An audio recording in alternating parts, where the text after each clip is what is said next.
పెళ్ళైనా పండగైనా వేడుక ఏదైనా పట్టుచీరల ప్రత్యేక వేదిక వారాహి సిల్క్స్. హలో హలో నమస్తే అండి, నేను జయాని అందమైన జీవితం ప్రోగ్రామ్ నుంచి కాల్ చేస్తున్నాను. నమస్తే మేడం. నమస్తే అండి, మీ మెయిల్ చూసాము. నేను డాక్టర్ గారికి చెప్పాను, నాతో పాటు డాక్టర్ కళ్యాణ్ చక్రవర్తి గారు కూడా ఉన్నారు. సౌమ్య గారు నమస్తే సార్. నమస్తే అమ్మా. ఎక్కడమ్మా? భువనగిరా? భువనగిరి నుంచి మాట్లాడుతున్నాను సార్. ఏం చేస్తుంటారు మీరు? ఏం చేస్తుంటారు? నేను హౌస్ వైఫ్ నండి. అమ్మా మా హస్బెండ్ జాబ్ చేస్తారు, ప్రైవేట్ జాబ్ చేస్తారు. అంటే మీరు ఇక్కడ వాళ్ళేనా? Proper east Godavari sir. East Godavari, అదే అదే మీకు తెలుస్తుంది. మ్యారేజ్ అయిన తర్వాత భువనగిరిలో సెటిల్ అయ్యాము. చెప్పండి అమ్మా, సమస్య ఏంటి? పిల్లలు ఎంతమంది? సమస్య ఒక్క బాబు సార్. పెళ్ళైన చాన్నాళ్ళకి బాబు పుట్టాడు సార్, 7 years కి. ఇప్పుడు బాబుకి 19 years సార్. 19. బీటెక్ చదువుతున్నాడండి, 2nd year. ఓకే అండి. ప్రాబ్లం ఏంటంటే సార్, చాలా గారాబంగా పెంచుకున్నాను సార్ బాబుని నేను. అయ్యో చెప్పండి అమ్మా. ఎంత గారాబంగా అంటే పుట్టాడని నాతోనే ఉంచుకుని నాతోటి బయటికి తీసుకెళ్లడం కానీ, అసలు ఎంత అందంగా ఉన్నాడంటే అండి బాబు, పక్కన వాళ్ళు ఎదుటి వాళ్ళు తీసుకెళ్లిపోయేవారండి. మేము ఎత్తుకుంటాం, మేము స్నానం చేస్తాం, మేము అన్నం తినిపిస్తాం. అయినా నేను వెనకాల వెళ్ళేదాన్నండి, వాళ్ళ ఇంటి వరకు వెళ్ళి అక్కడే కూర్చునేదాన్ని.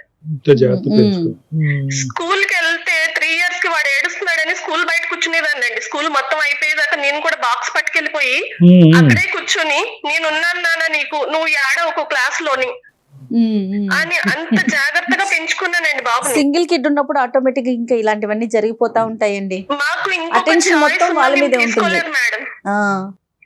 ఇద్దరు వర్క్ చేసి ఇద్దరిని పెంచే కంటే ఒకరు వర్క్ చేస్తూ ఒక బాబుని కేరింగ్ తీసుకుని బాగా పెంచుకోవాలి అదేనండి అని ఇద్దరు అండర్స్టాండింగ్ తో మా హస్బెండ్ నేను కూడా బాబుని చాలా ముద్దుగా ప్రేమగా పెంచుకున్నాను మేడం.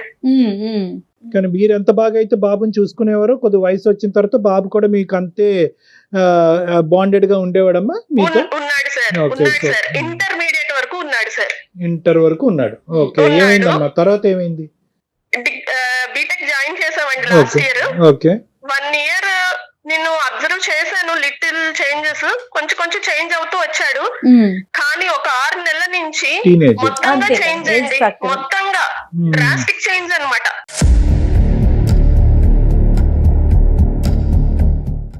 బాబుని నేను మార్నింగ్ వాకింగ్ కి వెళ్తుంటే నాతో పాటు డైలీ వచ్చేవాడు. తను కూర్చొని బుక్ తీసి చదువుకోవడము, తన ఆటలేవో ఆడుకునేవాడు.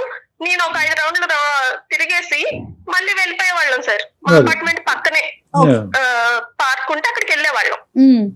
రీసెంట్ గా ఒకసారి ఒక అమ్మాయి వచ్చిందండి పల్లికిలించుకుంటూని. తను ఎవరో తెలియదు, కూర్చుని మాట్లాడుకున్నారు. నేను అబ్జర్వ్ చేస్తున్నాను, రౌండ్స్ తిరుగుతుని అబ్జర్వ్ చేస్తుంది. అమ్మ అన్న ఇది లేదండి పిల్లాడికి.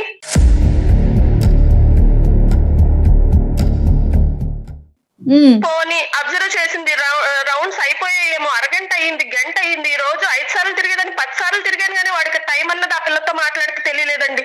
ఫస్ట్ టైం చూసారండి అమ్మాయిని? ఫస్ట్ టైం అన్నోన్ గర్ల్ అన్నమాట, అన్నోన్ పర్సన్ అమ్మాయి.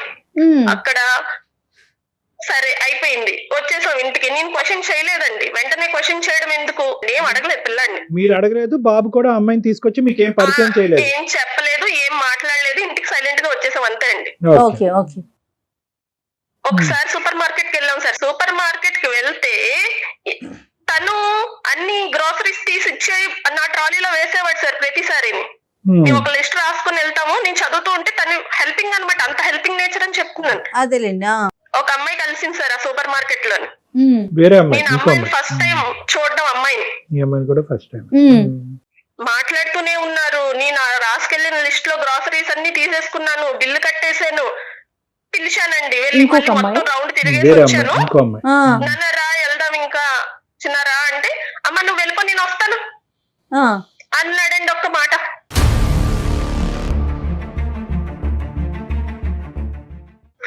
ఎంత బాధగా ఉంటది సార్ ఆ మాట. ఎప్పుడు కలిసి వెళ్ళే వాళ్ళం, అమ్మ నువ్వు వెళ్ళిపో నేను వస్తాను. కాదమ్మా సౌమ్య గారు, మీరు ఎవరినైనా ఈ అమ్మాయి అని మామూలు సహజంగా అడుగుతాం కదా. ఎప్పుడు కూడా మీరు ఇంతకు ముందు మీ అమ్మాయిలతో మాట్లాడేటటువంటి వ్యవహారం మీరు చూడనప్పుడు, ఇది రెండో సంఘటన అయినప్పుడు కొద్దిగా మీరు అక్కడే కొద్దిగా అడిగి తెలుసుకోవాలంటే పరిచయం చేయరా ఈ అమ్మాయిని అనే విధంగా ఎవరినైనా ఈ అమ్మాయిని? మాట్లాడలేకపోయాను సార్, నేను ఇంటికి వచ్చేసానండి. ఇంటికి వచ్చేసాను. నేను వాడితో కలిసి భోజనం చేసేదాన్ని ప్రతిసారి. ఆ రోజు భోజనం చేయకుండానే నా మూడ్ ఆఫ్ లో నేను పడుకుని పోయాను. ఓ 2 గంటలు పోయాక వచ్చాడండి ఇంటికి సాయంత్రం. అమ్మా నువ్వు తిన్నావా, ఎలా వచ్చావు, ఆటోలో వచ్చావా, ఒక్కదాన్ని ఇవన్నీ ఎలా మోసుకొచ్చావు? ఏమీ లేదండి. పోనీ అమ్మాయి పలానా అమ్మాయి నా సీనియరో నా జూనియరో నా కొలీగో అని కొంచెం ఎక్స్ప్లెనేషన్ ఇద్దామన్న ఆలోచన కూడా రాలేదండి ఆ పిల్లాడికి. పోనీ ఇలా పలానా ఫ్రెండ్ కదమ్మా అందుకే మాట్లాడాల్సి వచ్చింది అన్న మాట కూడా చెప్పలేదు. రెక్లెస్ గా వెళ్ళిపోయాడు అంతే. అంటే ఫస్ట్ టైం మీరు అడగలేదు కాబట్టి సెకండ్ టైం కూడా పట్టించుకోవట్లేదు, అక్కర్లేదు. అవసరం లేదులే అదే మీకు ఇంపార్టెంట్ అనిపించిన సబ్జెక్ట్ ఆ అబ్బాయికి ఇంపార్టెంట్ అనిపించలేదమ్మా. అనిపించలేదు. ఓకే చెప్పండి. అది ఎందుకు ఇలా జరుగుతుంది సరే చూద్దామండి అని ఆలోచిస్తున్నానండి. ఎందుకు ఈ మధ్య జరుగుతున్న ఇష్యూ ఏంటంటే మేము అపార్ట్మెంట్ 2nd ఫ్లోర్ లో ఉంటాం సార్. 4th ఫ్లోర్ లో వేరే వాళ్ళు ఉంటారు. ఆ అమ్మాయి ఒక అమ్మాయి ఉంటదండి ఆ ఫ్లోర్ లోని. నాతో మామూలుగా ఫస్ట్ లో 2-3 సార్లు మాట్లాడడానికి ట్రై చేసింది. నాకు కొంచెం అమ్మాయి వేరేగా అని అర్థమైంది. కొంచెం అవాయిడ్ చేయడాచిన, ఎక్కువగా క్లోజ్ గా ఉండకు అని ముందు ఎప్పుడు చెప్పాను సార్. ఇప్పుడు ఏం జరుగుతుందంటే అండి, సాయంత్రం 5లోకి తన పై నుంచి కిందకు వస్తుందండి. డైరెక్ట్ గా 0 ఫ్లోర్ కి వెళ్ళిపోవాలి కదా మరి, కింద పని ఉన్నప్పుడు 2nd ఫ్లోర్ లో ఆగుతుంది ఆ లిఫ్ట్.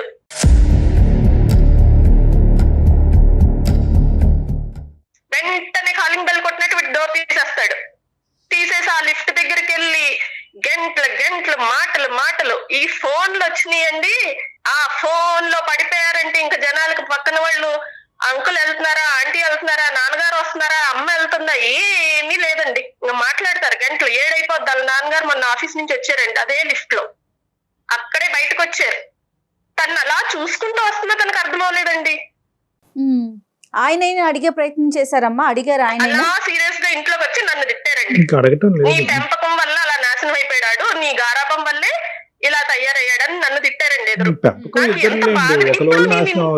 ఏ చెడ్డ పేరు అయితే రాకూడదని నేను ఎంత జాగ్రత్తగా పెంచుకున్నానో నాకు ఇప్పుడు అదే వచ్చింది సార్. నాకు అది అసలు నిన్ను తీసుకోలేకపోతున్నాను సార్. నా మైండ్ కి హార్ట్ కి నేను సౌమ్య గారు మీరు కొద్దిగా మీరు ప్రాక్టికల్ గా ఆలోచించవలసిన అవసరం ఉంది. ఒక్క నిమిషం అమ్మా. మీరు ఏంటంటే మీ అబ్బాయి మీరు అనేటటువంటి వ్యవహారం బట్టి ఆలోచిస్తున్నారు, కానీ సమాజం ఏ దిక్కును పోతుంది, జనరేషన్ మధ్యన ఏర్పడినటువంటి గ్యాప్ ఏంటి, ఈ మీడియా వల్ల, సోషల్ మీడియా వల్ల పిల్లలు ఈ భిన్నంగా ఎలా ఆలోచిస్తున్నారని బ్రాడ్గా ఆలోచించట్లేదు మీరు.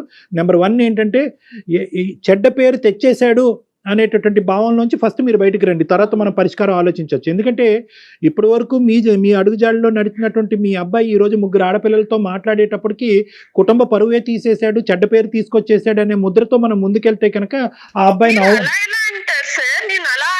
సార్. ఇప్పుడు రేపు పొద్దుట మీ అమ్మాయి ఆ లిఫ్ట్ దగ్గర పొజిషన్ లో ఉంటే మీరు ఏమంటారు సార్? అమ్మా ఒకటి వదిలేసావా, కనీసం ఊరి మీద వదిలేసావా అని మీరు అబ్బాయిని అంటారా అమ్మాయిని అంటారా?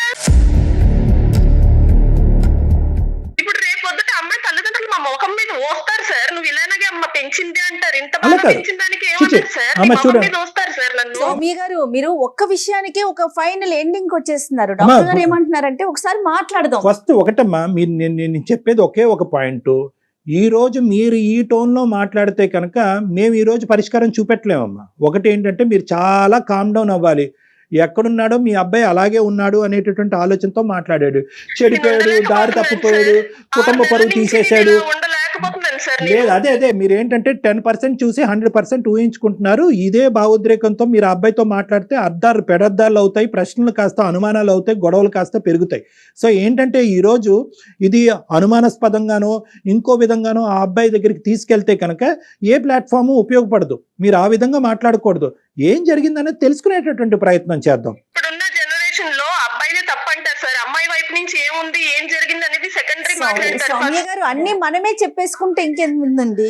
లేదు ఒక్క నిమిషం సౌమ్య గారు. ఇక్కడ ఏంటంటే ఒక సానుకూలమైనటువంటి వాతావరణంలో ఎదిగేటటువంటి వయసులో మీ అబ్బాయి యొక్క మనసు విరక్కుండా ఏదైనా సమాధానం జరుగుతుందా అనేటటువంటి ఉద్దేశంతో నేను మాట్లాడుతున్నాను. నేను ఏంటంటే ఎప్పుడు కూడా సైకాలజీలో మీ ఇష్యూవే కాదు, ఎక్కడైనా కూడా సైకాలజీలో మేము ఒకటే పాట అంటాం, డోంట్ గెట్ జడ్జిమెంటల్ అంటాం. అంటే ఏంటంటే మనం మీరు మీ అబ్బాయిని అడగలేదు, అక్కడ ఏం జరుగుతుంది అనేటటువంటి వ్యవహారం మీరు అడగలేదు, మీ భర్త గారు అడగలేదు, మీ భర్త గారు వచ్చి మీ దగ్గరికి వచ్చి మొత్తం నీ పెంపకం వల్లే మొత్తం కొడుకు చెడిపోయాడు అనేటటువంటి ముద్ర మీ మీద వేసేటప్పటికి మీలో ఒక ఇమోషన్ వచ్చేసి మీరు ఈ విధంగా మాట్లాడుతున్నారు. Don't get judgemental. ఇది మీ కుటుంబానికి సంబంధించినటువంటి వ్యవహారం కాబట్టి, మీకు ఒకే ఒక కొడుకున్నాడు కాబట్టి, మీరు ఏదన్నా తప్పుగా అనకూడనటువంటి మాట వాడు ఎదురుగుంటా మా సమక్షంలో కానీ లేదంటే మీ ఇంట్లో కానీ మీరు అడిగితే కనుక మీరు అనేటటువంటి మాటని మళ్ళీ మీరు జీవితంలో వెనక్కి తీసుకోలేరు. కాబట్టి ఎప్పుడు ఇలాంటి ప్లాట్ఫామ్ మీద కానీ మీరు మీ పిల్లలు మాట్లాడుకునేటటువంటి విధానంలో ఓపెన్ ఫ్రంట్లో మాట్లాడుకోండి. ఏం జరిగిందో తెలుసుకుందాం. ఎందుకు ముందే చెడిపోయాడు, చెడగొట్టేశాడు, పేరు పాడు చేసేసాడు, మొహం మీద ఏదో ఉమ్మేసేస్తారు, ఏదేదో మాట్లాడేస్తున్నారు మీరు. అలా కాదు. ఫస్ట్ మీ అబ్బాయిని ఇప్పటి వరకు మీరు ఒక్క ప్రశ్న కూడా అడగలేదు, వాడి దగ్గర నుంచి ఏం జరుగుతుందో తెలుసుకోలేదు. వెనకతలు మీరు మీ భర్త గారు పిల్లలకి మాట్లాడి ఆన్సర్ చెప్పే రెస్పాన్సిబిలిటీ ఉండదండి. ఆ పార్క్ లో అమ్మాయి పలానా అమ్మాయి, ఆ లిఫ్ట్ దగ్గర అమ్మాయి పలానా దాని గురించి వచ్చింది. సౌమ్య గారు అలాంటి ఆలోచనే బాబుకుంటే మీరు అసలు మాకు మెయిలే చెయ్యరు కదా. సమస్య ఉంది కాబట్టే కదండి సో మాట్లాడుకుంటున్నాం. ఇక్కడ ఏంటంటేనమ్మా, మీరు వాకింగ్ చేస్తుండగా పార్క్ లో మీరు అందరూ వాకింగ్ చేస్తుండగా ఆ అమ్మాయి చేయి పట్టుకుని పదే ఇక్కడ వద్దు మా అమ్మ అక్కడ తిరుగుతుంది, మన చెట్టు చాటుకు వెళ్ళి మాట్లాడుకుందాం అంటే తప్పు. నెంబర్ 1. నెంబర్ 2, సూపర్ మార్కెట్లో మీ అమ్మాయి ఒక అమ్మాయి కనిపించినప్పుడు ఇక్కడ కాదే వెనకతలు షెల్ఫ్ వెనకతలు వెళ్ళి మనం మాట్లాడుకుందాం అంటే తప్పు. ఓపెన్ లిఫ్ట్లో మీరు ఉన్న చాటే సెకండ్ ఫ్లోర్లో మీరు మీ అబ్బాయి మాట్లాడుతున్నప్పుడు ఇక్కడ కాదు అక్కడ ఎక్కడో గార్డెన్లోకి వెళ్ళి మాట్లాడుకుందాం అంటే తప్పు. ఎవరు లేకుండా ఇక్కడ ఏంటంటే ఒకటి మీరు గమనించవలసినటువంటి అంశం,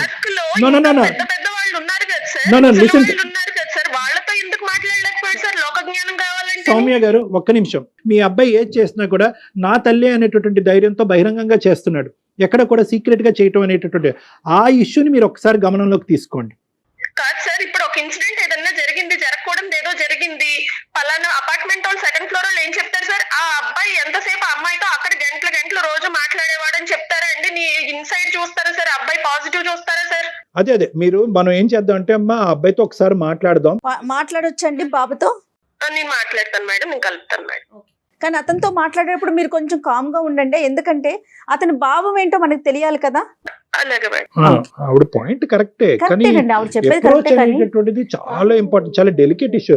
నువ్వేంటమ్మా నువ్వు నాకు చెప్పేది? ఆడపిల్లతో మాట్లాడితే తప్పేంటమ్మా? ఇప్పుడు వరకు ముగ్గురితోనే మాట్లాడాను అనుకుంటున్నావా? కాదు, నేను 10 మందితో మాట్లాడానంటే ఆవిడ బతుకుండగలదా? చెప్తున్నాను. ఆవిడ ఏంటంటే జనరేషన్ పరంగా మారాలి. ఇప్పుడు ఆవిడ కాలాన్ని బట్టి ఇప్పుడు చూసింది తక్కువ, ఆవిడ ఊహించుకుంటుంది ఎక్కువ.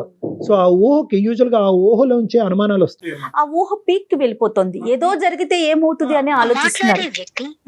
యూజువల్ గా ఎలా ఉంటుందంటే జయ గారు, కానీ ఒక తల్లిగా ఆవేదన ఉంటుంది కదండి.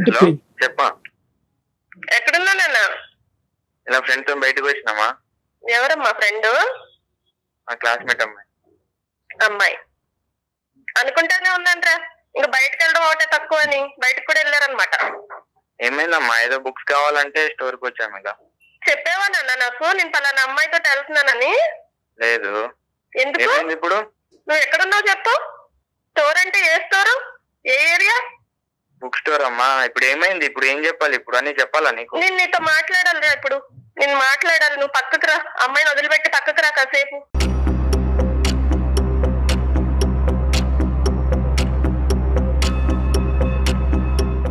అంత అవసరం ఏమొచ్చింది? బుక్స్ వాళ్ళ పేరెంట్స్ కొనివ్వరా? వాళ్ళ బ్రదర్ సిస్టర్స్ కొనివ్వరా? నువ్వెళ్ళి కొనివ్వాలా? అది పాయింట్ కాదమ్మా ఇక్కడ. అమ్మా మేము ఉన్నామని చెప్పావా? చెప్పలేదండి నాన్న. నేను డాక్టర్ గారితో మాట్లాడాను నాన్న, నీ చేంజ్ గురించి, నువ్వు ఈ 6 నెలలు బట్టి ఎలా బిహేవ్ చేస్తున్నావు ఏంటి అన్నది. నేను డాక్టర్ గారు కళ్యాణ్ చక్రవర్తి గారితో లైన్ లో ఉన్నాను, ఫోన్ లైన్ లో. మనం తర్వాత మాట్లాడదాము. నువ్వు ఒక్కసారి డాక్టర్ గారితో మాట్లాడు నా మాటిని. సరేమ్మా.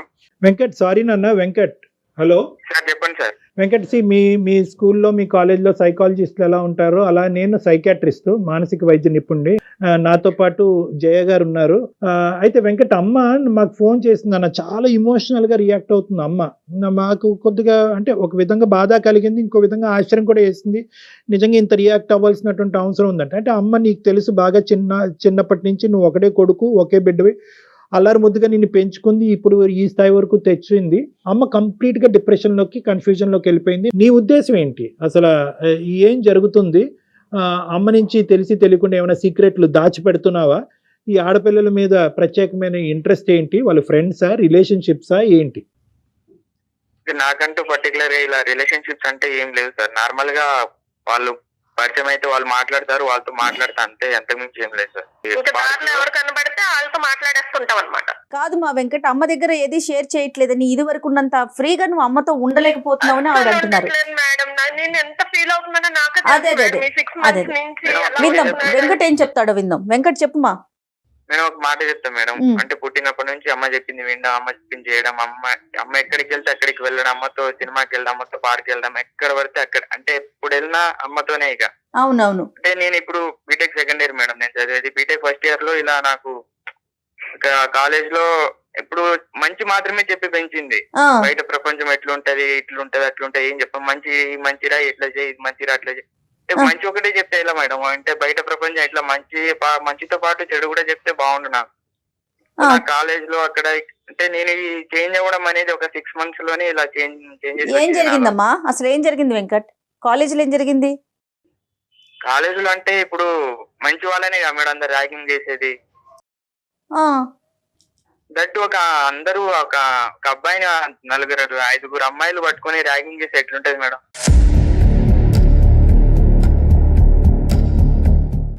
ఆ, అలాంటి సిచ్యువేషన్ ట్యాంక్ బండ్ దగ్గర కూర్చొని చచ్చిపోవాలనిపించింది మేడం. అప్పుడు నేను అనుకున్నా నాలో ఒక చేంజెస్ రావాలి అని. ఆ. సో నాలో చేంజెస్ రావాలి, నా ఇంత డ్రెస్సింగ్ జరిగింది ఏ రోజున్నా నాకు చెప్పాడేమో అడగండి మేడం. అసలు చెప్పావా వెంకట్? అడగండి మేడం. వెంకట్ నీలో అంత బాధ ఉంది, ఎందుకు అమ్మ చెప్పొచ్చు కదా, అమ్మతో షేర్ చేసుకోవచ్చు కదా మీరు. అమ్మతో చెప్తే అమ్మ ఎక్కడ బాధపడుతుంది అని చెప్పి ఇక నాలోనే చేంజెస్ రావాలి, బయట ప్రపంచం ఎట్లుంది. నేను అప్పుడు బాధపడి ఉండేదాన్ని కాదేమో మేడం, ఇప్పుడు ఈ చేంజ్ వల్ల బాధపడుతున్నాను మేడం. కాదమ్మా, చేంజెస్ రావటం అంటే ఇప్పుడు అమ్మాయిలతో గంటలు గంటలు మాట్లాడుతుంతో చేంజ్ వస్తుందంటావా వెంకట్? అంటే నాలో నేనేదో తప్పుగా మాట్లాడట్లేదు. వాళ్ళు వచ్చి మాట్లాడుతున్నప్పుడు ఒక అబ్బాయి అనే మాట్లాడుకుంటే ఎట్లుంటది మేడం? నీ మాట్లాడటం వెనక అసలు పర్పస్ ఏంటి? పర్పస్ ఉన్న అమ్మాయిలు వస్తారు మాట్లాడతారు, పర్పస్ ఉందా? పర్పస్ అంటే నువ్వు పరిచయం చేసావారా? మా అమ్మగారు పార్క్ లో తిరుగుతున్నారు అని పరిచయం చేసావారా ఆ రోజు నాతో? గంటలు గంటలు మాట్లాడేసి వెనకాల వచ్చావు కానీ సూపర్ మార్కెట్ నుంచి. దానికి ముందు నీతోనే అమ్మ, ఇప్పుడు నాలో చేంజెస్ ఆనప్పుడు నీతోనే పార్క్ లో గంటలు గంటలు ఎక్కువ అంటే ఇంకా కాలేజ్ అయ్యేంత వరకు నీకు కాలేజ్ లో బాగా ర్యాగింగ్ అవి జరగకుండా ఉండాలంటే వీలైనంత అమ్మాయిలతోటి మాట్లాడతావు. అమ్మాయిలని నేను అంటలే అమ్మా. ఫస్ట్ వాళ్ళు వచ్చి మాట్లాడుతున్నప్పుడు మాట్లాడకుండా ఎలా ఉండాలి చెప్పు? మొన్న నాన్నగారు దగ్గర నిన్ను చూసుకుంటూ వచ్చారు, నువ్వు ఏం చేసావు?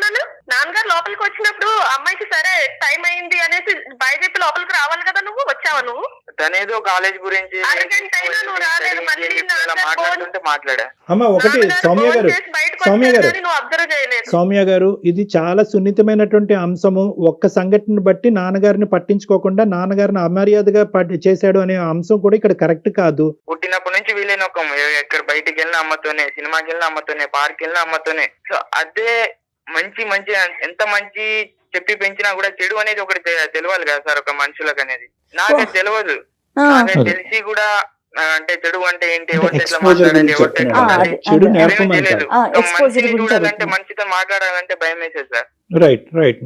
అలా నేను బీటెక్ వరకు, నా ఇంటర్ వరకు నేను ఎలా బతికానో కూడా నాకు తెలియదు సార్. ఏదో అమ్మ చెప్పింది చేసిన, అమ్మ ఈ పని చెప్పింది చేసిన, అమ్మ ఆ పని చెప్పింది చేసిన, నాన్న ఆ పని చెప్పాడు చేసిన, ఇవే. నేను బీటెక్ వెళ్ళాక నాకు అర్థమైంది సార్, నేను ఉన్న నా సిచ్యువేషన్ ఇక్కడ పనికి రాదు, నేను కొంచెం చేంజెస్ అవ్వాలి, నాకు ఇలా జరిగిన తర్వాత కూడా నేను చేంజ్ అవ్వకుంటే ఎట్లా అని చెప్పి ఆ సిచ్యువేషన్ నాలో నేనే ఉంచుకొని, నేను చేంజెస్ అయితేనే బయట ప్రపంచం ఎట్లా ఉంటది, ఏముంటది, చెడు ఏంటి, మంచి ఏంటి అన్ని తెలుసుకోవాలని నేను ఇలా చేంజ్. ఏం చేంజెస్ అండి? Dress changes, phone changes, TV channels changes. ఆ కాల్ లిస్ట్ చూస్తే మీరు భయపడిపోతారు సార్. కాల్ లిస్ట్ గానీ లేకపోతే ఆ వీడియో లిస్ట్ చూడాలి మీరు, యూట్యూబ్ లో వీడియో లిస్ట్. ఆన్లైన్ క్లాసెస్ అనేసి ఫోన్ ఇచ్చాము సార్. ఆన్లైన్ క్లాసెస్ చూస్తాడని ఫోన్ ఇస్తే ఆన్లైన్ క్లాసెస్ అయిపోయాక వాడు ఏం చూస్తున్నాడు అడగండి. అమ్మ ఇప్పుడు ఆ అబ్బాయి, ఒక్క నిమిషం సౌమ్య గారు, నేను ఒక మాట చెప్తాను, వింటారా? ఒక 2 నిమిషాలు మీకు ఆ ఓపిక ఉందా? చెప్పండి sir. Right, thank you very much. అమ్మ సౌమ్య, నేను ఒక పాయింట్ చెప్తున్నాను. ఆ అబ్బాయి ఒక సున్నితమైన అంశం చెప్తున్నాడు, దయచేసి ఆ యాంగిల్లో చూడవలసిందిగా నా విజ్ఞప్తి. ఆ అబ్బాయి ఏమంటున్నాడంటే, నేను ఇప్పటి వరకు ఒక ఇంట్రోవర్ట్ లాగా ఇక్కడ అమ్మాయిలతో మాట్లాడటం, అబ్బాయిలతో మాట్లాడటం, అమ్మాయిలతో స్నేహం చేయటం, ఇవన్నీ తీసి పక్కన పెట్టండి. ఒక అంశం ఏం చెప్తున్నాడంటే, ఇప్పటి వరకు నేను ఇంట్రోవర్ట్ లాగే పెరిగాను, నూతులో కప్పలాగే పెరిగాను. ఆ అమ్మ చెప్తే అదే విన్నాను, నాన్న చెప్తే కనుక అదే తీసుకున్నాను, ఇంతకు మించి నాకు ఇంకో ప్రపంచం తెలియదు. ఎప్పుడైతే కాలేజీలోకి వచ్చానో అంటే టీనేజ్ నుంచి యంగ్ అడల్ట్హుడ్ వైపు ప్రయాణం చేసేటటువంటి స్టేజ్ వచ్చిందో నేను ఒక చెరువులోంచి ఒక సముద్రంలోకి వెళ్ళినట్టుగా అనిపించింది. రకరకాల మనుషులు నాకు కనిపించారు, రకరకాల పద్ధతులతో వ్యవహరించేటటువంటి వాళ్ళు కనిపించారు, నన్ను వెక్కిరించే వాళ్ళు కనిపించారు. అరే ఈ ప్రపంచం గురించి నేను ముందుగానే తెలుసుకుని ఉంటే కనుక బహుశా ఈ వాతావరణాన్ని నాకు డీల్ చేయగలిగేటటువంటి కెపాసిటీ వచ్చి ఉండేదేమో, ఇది మా తల్లిదండ్రులు నాకు చెప్పలేదు. కాబట్టి ఈ కెపాసిటీని నాకు నేనుగా డెవలప్ చేసుకుంటాను, అది ఎక్స్పోజర్ ద్వారా డెవలప్ చేసుకుంటాను, కొత్త విధంగా తయారవుతాను, కొత్త మనుషులతో మాట్లాడతాను, కొత్త పరిచయాలు పంచుకుంటాను అని చెప్పి ఈరోజు మీరు నేర్పించలేనటువంటివన్నీ కూడా ఆ అబ్బాయి నేర్చుకునేటటువంటి ప్రయత్నం చేస్తున్నాడు. ఇప్పుడు ఆ ప్రయత్నంలో ఆ అబ్బాయి ఏంటంటే కొద్ది అదుపు తప్పాడు, కన్ఫ్యూజ్ అవుతున్నాడు. బహుశా ఏంటంటే ఓకే మీరు నేర్పించలేదు, ఇందాక నుంచి ఒకే అబ్బాయి చెప్తున్నాడు నేర్పించలేదు అంటున్నారు. చెడు ఏ తల్లిదండ్రులు నేర్పిస్తారు? చెడు నేర్పించలేరు తల్లిదండ్రులు. కానీ చెడు అనేటటువంటిది ఈ విధంగా రావచ్చు, ఈ ఛాలెంజెస్ ఉంటాయి. నువ్వు తక్కువ మాట్లాడటం ఒకటే కాకుండా నలుగురితో పరిచయాలు పెంచుకోవాలి, నలుగురితో మాట్లాడాలి. నువ్వు మాట్లాడి ఆ ఎక్స్పోజర్ పెంచుకుంటేనే బహుశా ఏం జరుగుతుంది ఈ ప్రపంచంలో, ఏం జరగట్లేదు అనేది నీకు అర్థం అవుతుంది అనే విధంగా నా తల్లిదండ్రులు నన్ను పెంచలేదు అని అబ్బాయి అంటున్నాడు. సొసైటీ గురించి పరిచయం చేయలేదు అంటున్నాడండి అతను. పరిచయం చేయడానికి పొద్దుట ఎవ్రీడే వాకింగ్ వెళ్తాం కదా మేడం, అక్కడ రిటైర్ అయిపోయిన వాళ్ళు పెద్దవాళ్ళు. అతని వయసు ఏంటమ్మా సౌమ్య? మీరు ఏం మాట్లాడుతున్నారమ్మా సౌమ్య? మాట్లాడితే వాళ్ళ ఎక్స్పీరియన్స్ అనేది చెప్తున్నారు కానీ ప్రెసెంట్ ఇప్పుడు ఉన్న సిచ్యువేషన్ చెప్తారా? ఇప్పుడు చేసిన సైంటిస్టులు ఎవరు ఇప్పుడు ఉన్న వాళ్ళు చేయలేదు నాన్న. ఫ్యూచర్ ఆలోచించే చేస్తారు ఎవరు ఏదే చేసినా, వాళ్ళకి ఫ్యూచర్ తెలుసు. నువ్వేమనుకుంటున్నావు నా ఏదే కరెక్ట్, నాకే అన్ని తెలుసు, ఈ జనరేషన్ చెప్తా అంతే. నా విషయానికి వస్తే నేను అమ్మాయితో మాట్లాడుతున్నా, ఈ అమ్మాయితో మాట్లాడుతున్నా అంటే నాలో తప్పు లేదు, వాళ్ళు మాట్లాడుతున్నారు. ఒక జ్ఞానం వస్తుందా? అమ్మాయికి కావాలని ఎందుకు మాట్లాడతాను? వాళ్ళు వచ్చి మాట్లాడిపించినప్పుడు ఒక అబ్బాయిని నాలుగింత చేంజెస్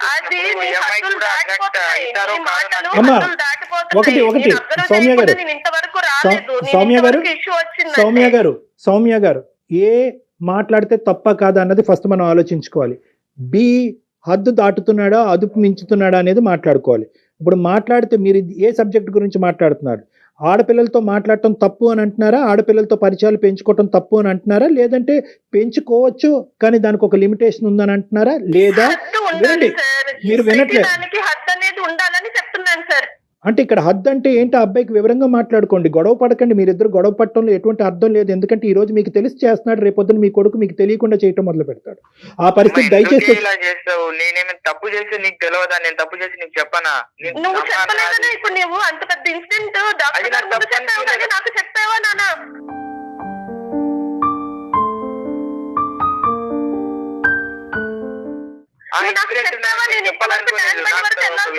ఒకటి సౌమ్య గారు మీరు ఇలా రియాక్ట్ అవుతే అమ్మ మీలాంటి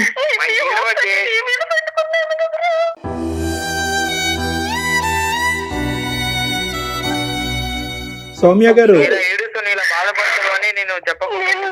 నాన్నగారితో మాట్లాడాలి కదా, నా సిచ్యువేషన్ ఇలా ఉంది నాన్న కాలేజ్ లో అని చెప్తే పిల్లలు ఎక్కడ షేర్ చేస్తున్నారండి? ఇక్కడ అమ్మాయి అబ్బాయి అనేటటువంటి సబ్జెక్ట్ కాదు. ఆవిడకి నొప్పించేటటువంటి అంశం ఏంటంటే నాకు పరిచయం చేయకుండా, నాకు తెలియకుండా ఆవిడ కళ్ళెదురుగుంటే కనిపిస్తుంది.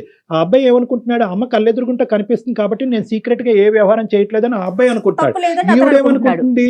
నువ్వు కనిపించడం ఒకటే కాదు, నా కళ్ళతో చూడటం ఒకటే కాదు, నీ మటుకు నీకు కూడా నాకు వచ్చి చెప్పాలి. ఎందుకంటే చిన్నప్పటి నుంచి ఈవిడ అలాగే పెంచింది. ఈవిడ ప్రతిదీ ఆ అబ్బాయికి చెప్పింది, ఆ అబ్బాయి ప్రతిదీ అమ్మకి చెప్తున్నాడు. కానీ ఈ ఫస్ట్ టైం ఆ అబ్బాయి జీవితంలో ఏమనుకున్నాడంటే ఒక కొత్తగా తెలియనటువంటి ఒక కోణాన్ని నేను విశ్లేషిస్తున్నాను కాబట్టి ఈ కోణం తీసుకెళ్లి అమ్మ ముందు పెడితే కనుక అమ్మ ఈ విధంగా రియాక్ట్ అవుతుంది, అమ్మ ఎగ్జాజరేటెడ్ గా రియాక్ట్ అవుతుంది ముందుగానే ఊహించుకున్నాడు అతను కూడా. అని ఊహించుకుని ఏం చేస్తున్నాడంటే కనుక ఎక్కడికక్కడే ఆ పరిచయాలు పెంచుకుంటూ, ఆ ఫోన్ కాల్స్, ఆ మెసేజెస్, ఆ వీడియోస్ పెంచుకుంటూ, కాదనట్లేదు, ఎగ్జాజరేటెడ్ గా చేస్తున్నాడు, అధికంగా చేస్తున్నాడు, శృతి మించి చేస్తున్నాడు.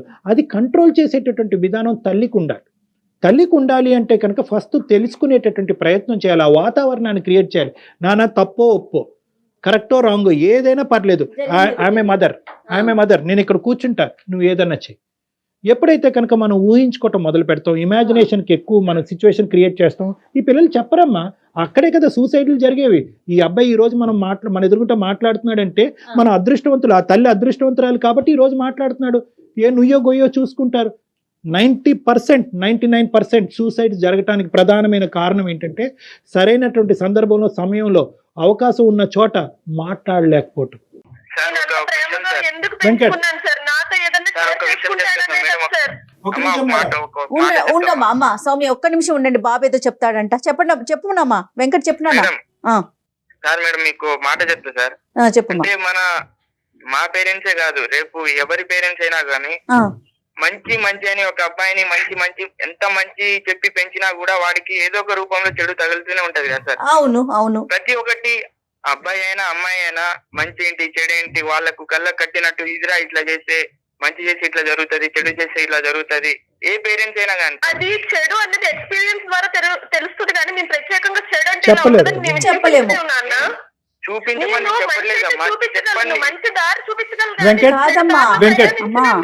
వెంకట్, సౌమ్య ఇప్పుడు చూపెట్టక్కర్లేదమ్మా, అది ఎక్స్పోజర్ బట్టి వస్తుంది. అమ్మ నాన్నలాగే ప్రపంచం అంతా ఉంటారు అని చెప్పి పిల్లల్ని పెంచకూడదు తల్లిదండ్రులు. వెంకట్, ఇక్కడ ఒక పాయింట్ నీకు కూడా చెప్పాలి. నన్ను ఇంక ప్రతిదీ మనం అమ్మ వైపు మాట్లాడటం కాదు. అమ్మ కోరుకునేది ఒకే ఒకటి, ట్రాన్స్పరెన్సీ కోరుకుంటుంది, కమ్యూనికేషన్ కోరుకుంటుంది. ఈ రెండే అంశాలు. ఏదున్నా తప్పైనా ఒప్పైనా నాతో చెప్పమనండి, నా పక్కన కూర్చోమనండి, రోజుకి ఒక అరగంట మాట్లాడమనండి. ఆ అమ్మాయితో 2 గంటల పాటు లిఫ్ట్ దగ్గర మాట్లాడేటటువంటి నా కొడుకు ఈరోజు 10 నిమిషాలు నాతో టైం స్పెండ్ చేయట్లేదు. ఆ అమ్మాయి గురించి సబ్జెక్ట్ మాట్లాడతాడా లేదా అన్నది పక్కన పెట్టేయండి. ఇదివరకు మీ ఇద్దరు కూర్చొని మాట్లాడుకునేంత విధంగా, ఇదివరకు మీ ఇద్దరు ఇమోషన్స్ షేర్ చేసుకునేటటువంటి విధంగా ఈరోజు నా కొడుకు నాతో వ్యవహరించట్లేదు అనేది ప్రధానంగా మా అమ్మ యొక్క మనస్తాపం. అవునా కాదా? నువ్వు చెప్పు వెంకట్. అదే సార్, నేను కాదంటలేదు సార్. అమ్మ బాధపడుతుంది అంటే నాకు ఆ సిచ్యువేషన్ జరిగినప్పటి నుంచి చెప్పుకోవాలని పియలేదు సార్. మళ్ళీ అమ్మ వాళ్ళు కూడా నాకు చెప్తే బాధపడతాను అనుకోని నువ్వు వేరే దారిలో వెళ్ళిపోతున్నావు. Correct. ఇది కరెక్ట్ అమ్మా. నీ ఏజ్ నువ్వు ఏమనుకుంటున్నావు అంటే నేను డెసిషన్ తీసుకున్నాను, నాకు అన్ని తెలిసిపోయాయి అనుకుంటావు నాన్న, నీకు ఇంకా ఏం తెలియలేదు. చాలా ఉన్నతంగా మీరు బాబుని పెంచారు, అందులో ఎటువంటి డౌటే లేదు. కానీ మీరు ఇచ్చినటువంటి ప్రతి ప్రేమ, ఇచ్చినటువంటి ప్రతి అంశం, చూసేటటువంటి ప్రతి విధానం అది మీ బాధ్యత, అది మీ రెస్పాన్సిబిలిటీ. దానికి క్రెడెన్షియల్స్ అనేటటువంటి ఉండవు. మీరు ఈ విధంగా పెంచారు కాబట్టి అనుక్షణం ప్రతి అంశం బాబు ఎదిగి పెద్ద అయ్యేట రేపొద్దున పెళ్ళి అవుతుంది. కోడలికి బాబుకి మధ్యన 1,00,000 అంశాలు ఉంటాయి. ప్రతిదీ మీకు తెలియాలా? తెలియని అవసరం లేదు. సో కొన్ని అంశాలు మీరు తెలుసుకోవడానికి ఒక అవకాశం ఉంటుంది, కొన్ని అంశాలు అవకాశం ఉండదు. సో ఇది ఫస్ట్ మీరు పెరిగేటటువంటి మీ అబ్బాయిలో చూడవలసినటువంటి ముఖ్యమైనటువంటి ఆస్పెక్టు, అది స్వీకరించవలసినటువంటి ప్రధానమైనటువంటి అంశం. వాళ్ళకంటూ ఒక ప్రపంచం క్రియేట్ అవుతుంది. ఆ ప్రపంచంలో తప్పులు చేయకుండా చూడవలసినటువంటి బాధ్యత మందే. కానీ ప్రతి అంశం తెలుసుకునేటటువంటి ప్రయత్నంగా, అనుమానాస్పదంగా, సూక్ష్మంగా అది విశ్లేషించేటటువంటి విధంగా పిల్లల యొక్క పెంపకం జరగకూడదు. అక్కడే అవమానాలు, అపార్థాలు, ఆత్మహత్యలు, అఘాయిత్యాలు జరుగుతున్నాయి. అమ్మ చాలా డిప్రెస్డ్గా అయిపోవటానికి ఒక కారణం నువ్వు కూడా వెంకట్. అమ్మ డిప్రెస్ అవ్వకూడదు అని చెప్పి నువ్వు ఒక కథ నడిపిస్తున్నావు, కానీ నీకు తెలియకుండానే అమ్మ డిప్రెషన్లోకి వెళ్ళిపోతుంది, ఒక భావోద్రేకంలోకి వెళ్ళిపోతుంది. ఆవిడికి మింగుడు పట్టలేదు.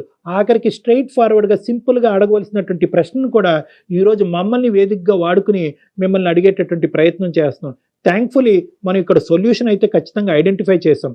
ఇక్కడ నేను నీకు చెప్పేది ఏంటంటే వెంకట్, నువ్వేం తప్పు చేయలేదు.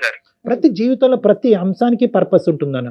ఒక ఆడపిల్లతో మాట్లాడినా, ఒక మొబైల్ యూజ్ చేసినా, ఒక పుస్తకం చదివినా, ఒక క్వాలిఫికేషన్ సంపాదించినా, ప్రతిదానికి ఒక పర్పస్ ఉంటుంది. కేవలం నన్ను ఇలా అవమానించారు, ఇన్సల్ట్ చేశారు కాబట్టి నాలో ఒక కొత్త వ్యక్తిత్వాన్ని చూపెడతాను, ఎవరైతే నన్ను ఇలా అవమానించారో వాళ్ళందరికీ బుద్ధి చెప్తాననేటటువంటి విధంగా కేవలం ఒక 6 నెలల్లోనే నీ వ్యక్తిత్వాన్ని విపరీతమైన స్పీడ్తో మార్చేటటువంటి ప్రయత్నంలో నువ్వు పప్పులో కాలేసేటటువంటి దానికి అవకాశం ఉంటుంది. నీ మనసులో చెడు లేకపోవచ్చు, నీది ఉన్నతమైనటువంటి మనసు ఉండొచ్చు. రేపొద్దున ఆడపిల్ల తండ్రి రావచ్చు, వాళ్ళ అన్నయ్య రావచ్చు, వాళ్ళ మామయ్య రావచ్చు. ఏరా మా అమ్మాయితో ఇంత టైం ఎందుకు స్పెండ్ చేస్తున్నావు అని చెప్పి మీ అపార్ట్మెంట్లో నీ పరువే కాకుండా మీ తల్లి అమ్మ నాన్న పరువు కూడా తీయచ్చు. అప్పుడు ఏమని చెప్తాం? సో కాబట్టి ఏంటంటే మార్పు అనేటటువంటిది ఎంత ఇంపార్టెంటో ఆ మార్పు వైపు వేసేటటువంటి అడుగు కూడా చాలా జాగ్రత్తగా వేయవలసినటువంటి అవసరం ఉంది. లాస్ట్ అండ్ ఫైనల్ నేను చెప్పేది ఏంటంటే మీరిద్దరూ ఒకే తట్టు మీదకి వచ్చి కమ్యూనికేషన్ పెంచండి, మాట్లాడుకునేటటువంటి అవకాశాలు పెంచుకోండి. యావరేజ్గా ప్రతిరోజు ఒక 1/2 అవర్ 1 అవర్ పాటు కుటుంబం అంతా మాట్లాడుకోండి. మనసులో ఏ భావం ఉన్నా కూడా ఆలోచన లేకుండా ఫ్రీగా మాట్లాడుకోండి. అనుమానం వద్దు, ప్రశ్నలు వద్దు, ఒకరినొకరు ఇబ్బంది పెట్టుకోవద్దు. ఎప్పుడు కూడా మీరు అందరూ ఒకే టీం లాగా వర్క్ చేసుకుని ఇంతకు ముందు ఎలా ఉన్నారో అదే విధంగా ముందుకెళ్ళండి. ఎటువంటి ప్రాబ్లమ్స్ ఉండవు. చక్కటి తల్లి, చక్కటి కొడుకు, నేను చూసినటువంటి చాలా కేసెస్లో చాలా చక్కటి కుటుంబం. సో మీరందరూ హ్యాపీగా ఉండాలని నేను ఏం చెప్తున్నానంటే increase your transparency, increase your communication. Okay అమ్మా సౌమ్య గారు. Thank you so much madam. Right. Solution చెప్పారు. ఇప్పుడు కాన్వర్సేషన్ లో నాకు అర్థమైందంటే మా అబ్బాయి చాలా స్పీడ్ పెంచేశాడు. మీరేమో డెడ్ స్లోగా ఉన్నారు. నేను ఇంకా అక్కడే ఉండిపోయాను. డెడ్ స్లోగా. అదే ఇందాక రాకెట్ పడవ అన్నాను కదా, అలా ఉన్నారు. డాక్టర్ గారు మంచి ఉదాహరణ చెప్పారు. రైట్ అమ్మా సౌమ్య గారు. Thank you so much madam. Thank you sir. Thank you. 1కి 2 సార్లు డాక్టర్ గారు ఏం చెప్పారో వినండి. రైట్ సౌమ్య గారు. థ్యాంక్ యూ అండి. Thank you. Bye. Bye. Thank you ma'am. చాలా మంచి సొల్యూషన్ అండి. చాలా అద్భుతంగా అనిపించింది నాకైతే. నిజంగా ప్రెసెంట్ మనం ఫేస్ చేస్తున్న ఇష్యూ. Very common issue. అవునమ్మా. Thank you Kalyan. Thank you Jayakar. నమస్తే.